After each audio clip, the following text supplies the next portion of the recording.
Hello' guys, তো আজি মোৰ ওচৰত এটা ই ৰিক্সা আছে যাত বেটেৰী নাই, only body, motor controller okay, running, চকা টকা চব নতুন আছে, একদম টিপ টপ কণ্ডিশ্যনত আছে। অলপ বেটেৰী লগাই চলাব পাৰে।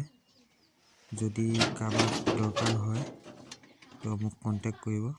চব কণ্ট্ৰলাৰ মটৰ চব অৰিজিনেল লাগি আছে, টেৰা মটৰছৰ হয়।